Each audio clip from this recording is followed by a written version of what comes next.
Welcome to the mains previous year question series of Prayog IAS.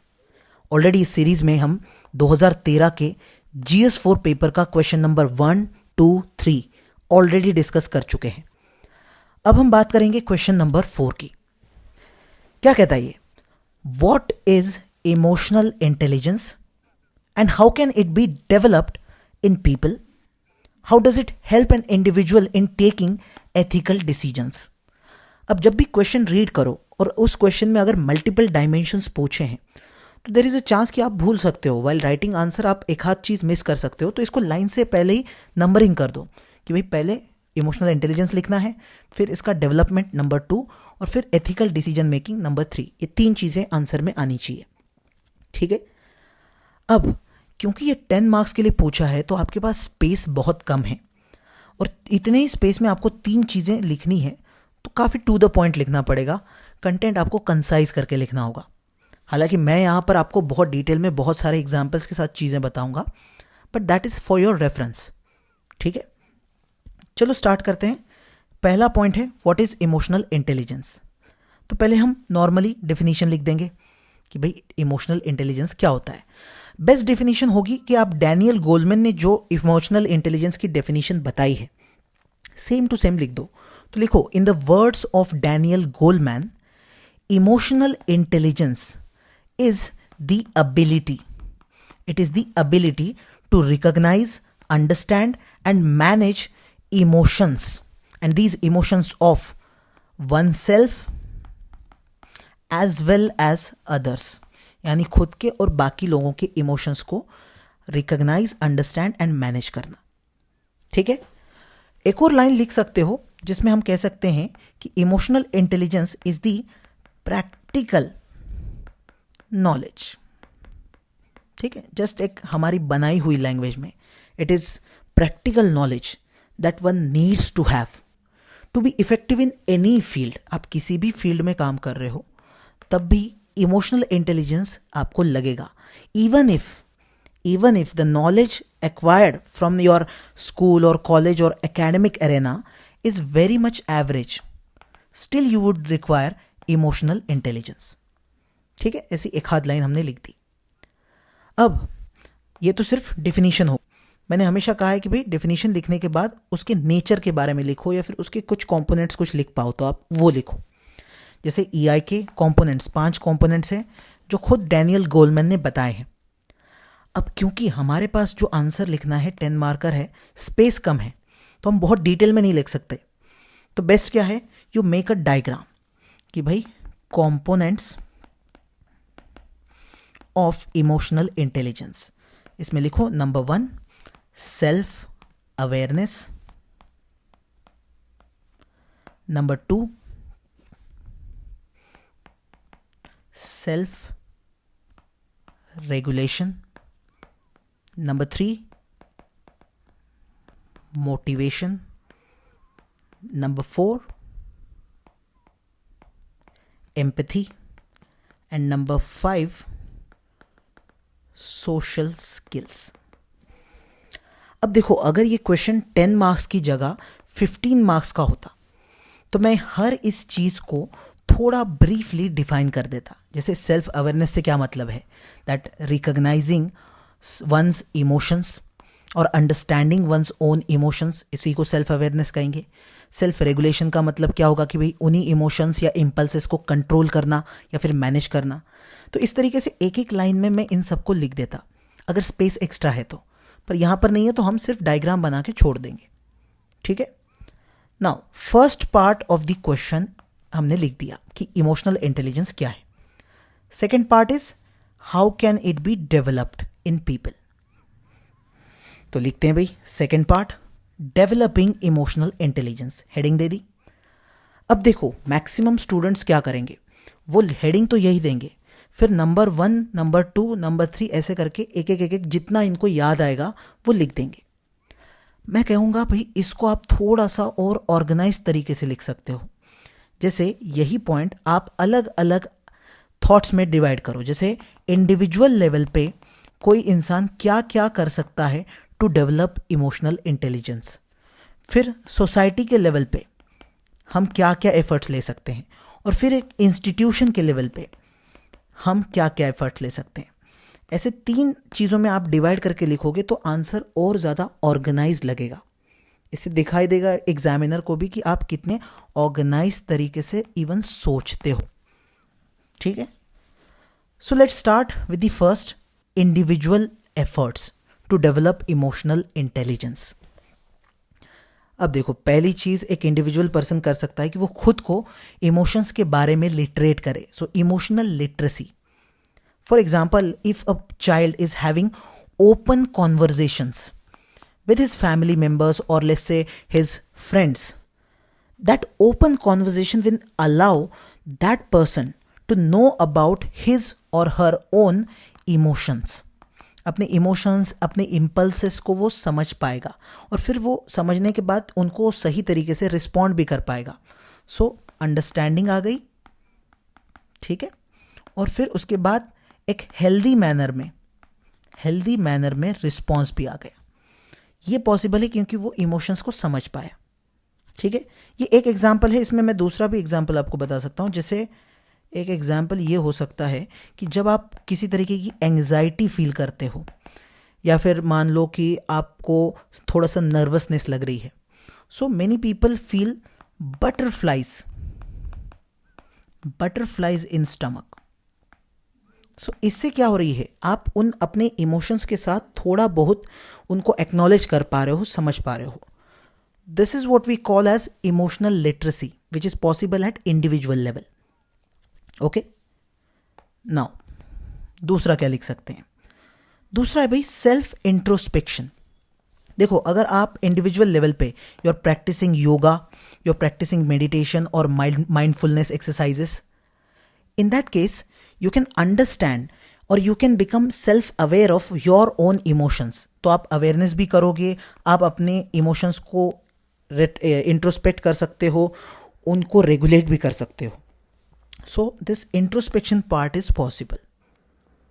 Then एक theory है, इसको आप बहुत अच्छे से नोट कर सकते हो, कॉकरोच थ्योरी। सुंदर पिचाई ने दी थी। So what he said, he talks about our impulsive reaction. देखो, अगर कोई कॉकरोच हो और आप एकदम से इंस्टिंक्टिवली बिहेव करते हो तो उसको हम कहेंगे रिएक्शन। लेकिन वही अगर कोई पर्सन इंस्टिंक्टिवली ना बिहेव करके उस मोमेंट पे थोड़ा सा काम रहे तो वो रिएक्ट नहीं करेगा, वो करेगा रिस्पॉन्ड। ठीक है, तो ये थ्योरी बोलता है कि रिएक्ट करोगे तो बिहेवियर अलग होगा, रिस्पॉन्ड करोगे तो अलग होगा। और कोई पर्सन रिस्पॉन्ड तभी कर पाएगा जब वो अपने इमोशंस, अपने इम्पल्सिव इंस्टिक्टिव रिएक्शंस को कंट्रोल कर सकता है। ठीक है, so one person can actually develop this emotional intelligence by starting responding instead of reacting on things. So this is a good theory to mention, एक वैल्यू एडिशन कह सकते हैं इसको। Then there are some creative ways through which you can actually develop emotional intelligence. For example, you can read a novel, you can watch a movie or a theatrical play, या फिर आप कोई music सुन सकते हो, या फिर आप कोई कॉमेडी या फिर जिसको हम कहेंगे कि ह्यूमर है जिसमें, ऐसा कुछ देख सकते हो। So for example, you are angry or you are frustrated and at that time you are watching a comedy serial or you are listening to a music and that might help you to manage your negative emotion like anger. So this is one of the way through which you are developing your emotional intelligence. Emotional intelligence का एक मतलब यही था ना कि हम अपनी emotions को रेगुलेट करेंगे, वो कैसे भी करें, थ्रू म्यूजिक कर दिया हमने। That's the method. Then अब ऑप्शन है एक और, वो है इंडिविजुअल लेवल पे हम जो नॉलेज एक्वायर कर सकते हैं। जैसे एक बहुत फेमस केस हुई थी जो LGBTQ कम्युनिटी के रिलेटेड थी। ये चल रही थी मद्रास हाई कोर्ट में। So at that time there was Justice Venkatesh. What he did, he educated himself on LGBTQ community, their history, all those things. And because of that knowledge, he developed some kind of empathy towards this community. After that, he delivered his judgment. तो हम कह रहे हैं भाई, knowledge एक major source हो सकता है आपके इमोशनल इंटेलिजेंस डेवलप करने में। ठीक है, इस सारे के सारे हमने बताए इंडिविजुअल लेवल पे जो एफर्ट्स पॉसिबल है। और ईआई के ऊपर आपको फिर से क्वेश्चन पूछा जा सकता है, तो मैं कहूँगा ये सारा कंटेंट आप रेडी करके रखो, ठीक है। नाउ दूसरा पार्ट, सोसाइटी के लेवल पे सोशल एफर्ट्स क्या क्या हो सकते हैं। सोसाइटी को कभी भी इमेजिन करो कि इसमें कौन कौन आता है, तो आपके पॉइंट्स निकलते जाएंगे। जैसे हमारे पेरेंट्स आते हैं, मीडिया आता है, आर्ट फॉर्म्स आते हैं, जो इन्फ्लुएंशियल लोग हैं वो लोग आते हैं, और ओवरऑल सोसाइटी, उसको हम कह सकते हैं कि सारे लोग आ रहे हैं। Now try to imagine what all their role will be in developing emotional intelligence. So if you start with parents, तो भाई पेरेंट्स जो है हमारे emotional understanding, whether we understand our own emotions और नॉट, ये बहुत डिपेंड करता है how parents behave with us. If our parents are discouraging us from recognizing और अंडरस्टैंडिंग आवर ओन इमोशंस, फिर कैसे होगा? For example, there is saying boys do not cry. Now if they keep on saying this thing, these children might become very insensitive towards their own emotions. They'll not understand their own emotions. But if there are parents who can support this idea, they let the children understand their own emotions, then the child can develop emotional intelligence. So इस तरीके से हमने parents का role show कर दिया। Now role of media. So एक example दे दो, जैसे सत्यमेव जयते एक सीरीज आई थी by Aamir Khan, it was hosted by Aamir Khan. That program contributed to the emotional awareness and let it develop empathy among people. तो कैसे जिन्होंने भी इस शो को देखा है, they started developing some empathy. जिस तरीके के सिनारियोज जो डॉक्यूमेंट्री शो की जा रही थी उसमें, उन सब से तो मीडिया का रोल है। देन आप कह सकते हो कि आर्ट फॉर्म का भी काफ़ी रोल है। जैसे मैंने पहले कहा कि नॉवेल्स, मूवीज़, ये सब का आप यूज़ कर सकते हो, बट वो हमने कहा था रेगुलेट करने के लिए अपने इमोशंस को। यहाँ पर हम स्पेसिफिकली कह सकते हैं आप ये जो एम्पैथी डेवलप करोगे, एम्पैथी डेवलप करने में आपके आर्ट फॉर्म का काफ़ी मेजर रोल हो सकता है। जैसे एक मूवी है पथिर पांचली, आप कोई भी मूवी का नाम लिखो, नॉवेल का नाम लिखो यहाँ पे। जैसे एक नॉवेल है मैन सर्च फॉर मीनिंग, काफ़ी अच्छा नॉवेल है, जो आप कह सकते हो कि इस आर्ट फॉर्म के थ्रू आप एम्पैथी सीख सकते हो। So this Pather Panchali also, it depicted the theme of poverty और द रूरल लाइफ। इससे आप कनेक्ट करते हो इमोशनली उन लोगों के साथ, and then you develop empathy, ठीक है। Then influential figures. Now best example is Sonu Sood. If you all remember, जब कोविड-19 का टाइम पीरियड था, many celebrities were talking about what should be done, what government should do, but Sonu Sood actually came forward. He started helping migrant workers, healthcare professionals during this tough time. तो जब ऐसा कोई person करेगा तो वो role model बन जाएगा बाकी लोगों के लिए। तो एक role model for cultivating empathy and compassion among people. So इसका भी रोल है। फिर लास्ट में हम कह सकते हैं कि भाई हमें जो फीडबैक मिलता है, स्पेसिफिकली जो कंस्ट्रक्टिव फीडबैक है, उसका भी बड़ा रोल होता है। For example, members of our society, they can give constructive feedback to one another, and this will help the other person to self introspect. जब कोई फीडबैक देखा तो आप सेल्फ इंट्रोस्पेक्ट करोगे and you become aware of your own emotional impulses. So this feedback has a key role which will be given by the members of society. All this you can do for the development of EI, right? Now moving forward, third part हमने कहा हम institutional level पे बात करेंगे, what all efforts we can take और we are already taking. अब इसमें मैं एक बेस्ट एग्जाम्पल लिख सकता हूँ हमारे यूपीएससी GS4 एथिक्स पेपर का ही, कि करिकुलम के थ्रू भी हम जो इमोशनल इंटेलिजेंस है वो लोगों में डेवलप कर सकते हैं. अब यहाँ आप स्कूल या फिर कॉलेज के करिकुलम के बारे में बात कर सकते हो. मैंने यहाँ पे यूपीएससी का एग्जांपल दिया कि भाई introduction of this ethics paper bye UPSC which assesses candidates' understanding of ethical principles, integrity, emotional intelligence, that can also help that aspirant develop emotional intelligence. ठीक है, तो करिकुलम लाया. दूसरा, गवर्नमेंट बहुत सारे इनिशिएटिव्स लेके आती है. जैसे एक एग्जांपल है जो आप लबासना में भारत दर्शन करते हो. So what do? You go and look at all the parts of India, आप रूरल एरिया में जा रहे हो, अर्बन एरिया जा रहे हो, अलग अलग जगह घूम रहे हो, you engage with diverse communities, आप नॉर्थ ईस्ट में भी जा रहे हो, साउथ इंडिया में भी जा रहे हो. So by engaging with them you gain empathy, you gain diverse perspectives. So इसका रोल है इमोशनल इंटेलिजेंस डेवलप करने में. फिर हम कह सकते हैं भाई कई बार हम ट्रेनिंग भी दे सकते हैं इंस्टीट्यूशनल लेवल पर. कैसी ट्रेनिंग? जैसे कुछ प्रोग्राम्स हो सकते हैं कि आपके अंदर सेंसिटिविटी डेवलप की जाए, सो सेंसिटिविटी ट्रेनिंग प्रोग्राम, और some kind of conflict resolution program. आप जो कॉन्फ्लिक्ट रेजोल्यूशन प्रोग्राम में सीखोगे वो बुक से नहीं सीख सकते. So such programmes can be there for let's say जजेस और लेट्स से सिविल सर्वेंट्स और any other professionals. Because of this, you will become aware of social issues. You will become more empathetic. और specially ये लोग जो decision लेने वाले हैं उनके लिए ये ट्रेनिंग काम आ सकती है. Then you can talk about the teachings of great people. See, teachers can use the lessons of the great people like Gandhi ji, Nelson Mandela, etc. Now, when teachers will make use of these stories, the stories of great leaders, they can make students aware of all these things, empathy, compassion, love. And जब वो students को इसके बारे में बताएंगे तो इससे थोड़ी बहुत इमोशनल इंटेलिजेंस डेवलप होगी.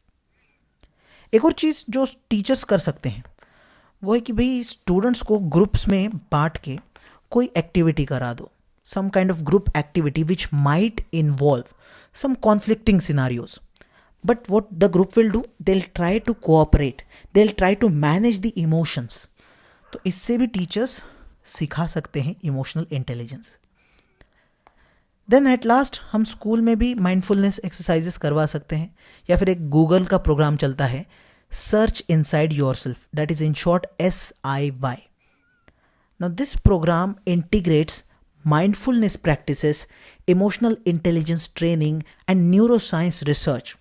इससे वो क्या चाहते हैं कि आप सेल्फ अवेयर बन जाओ, आप लोगों को मैनेज करो, आप खुद को मैनेज करो, इंटरपर्सनल स्किल डेवलप हो.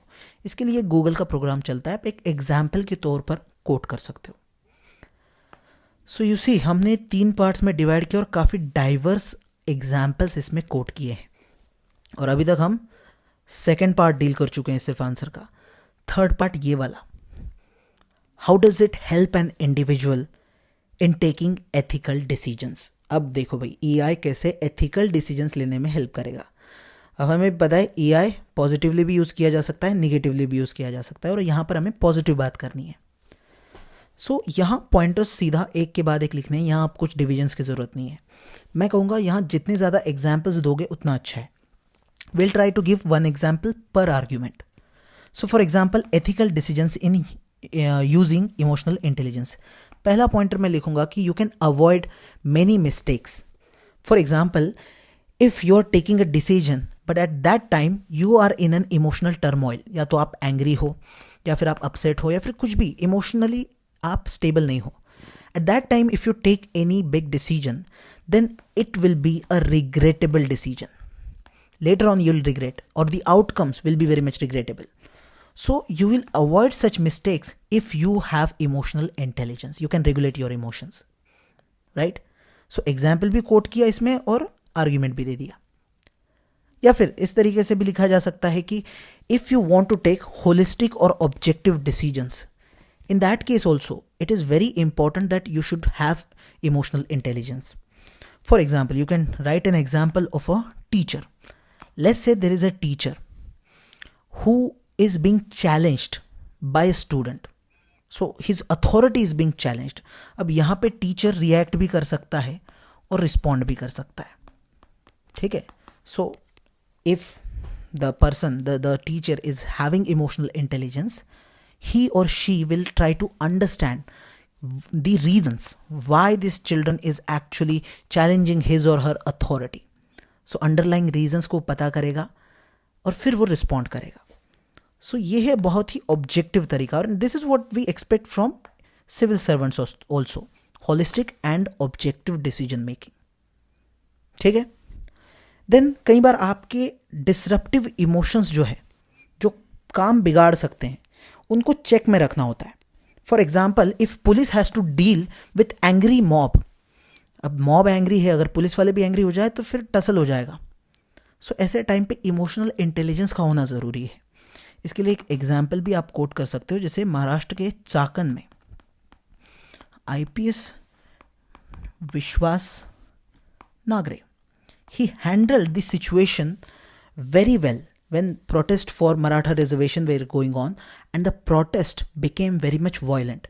At that time, he checked his disruptive emotions and handled the situation very much carefully. ऐसा एग्जाम्पल आप डायरेक्टली कोट कर सकते हो, ठीक है। देन इसके बाद एम्पैथी की बात की जा सकती है। See, one person can respond to the feelings of others by empathising with them. जैसे आपने अगर कभी कस्टमर सर्विस में काम किया, you can mention about customer service, जिसको आप बीपीओ भी कहोगे। So that employee who is serving as customer service associate, he has to empathize with the frustrated customer. He has to understand the customer's concerns, validate their emotions, and then work towards finding a solution which is very much satisfactory. तो ये possible है जब आपके अंदर empathy है, तो एक अच्छा एथिकल डिसीजन निकल के आएगा इससे, ठीक है। देन मेजर रोल देखो, जिस पर्सन के अंदर इमोशनल इंटेलिजेंस का एक मेजर पार्ट है जिसको हम कहते हैं self regulation. A person who can regulate his और हर इमोशंस, तो वो अपने टेम्पटेशंस पे भी कंट्रोल रखेगा, वो करप्शन में नहीं जाएगा, he will be a person of integrity, और इस वजह से लोग उसके ऊपर ट्रस्ट भी करेंगे, तो वो बहुत ट्रस्टवर्दी होगा, रिस्पेक्टेड लीडर बनेगा। जैसे Ratan Tata is a well known leader, तो ऐसा लीडर इंटेग्रिटी कंटिन्यू कर पा रहा है बिकॉज ही और she can self regulate the emotions, ठीक है। देन आप बात कर सकते हो पेशेंस की भी। कोई पर्सन पेशेंस जो डेवलप करेगा उसमें भी बड़ा रोल है आपके इमोशनल इंटेलिजेंस का। For example, you can write about Warren Buffett, what he did. He held on to the Coca Cola stock for a very long time, for almost decades तक रहा।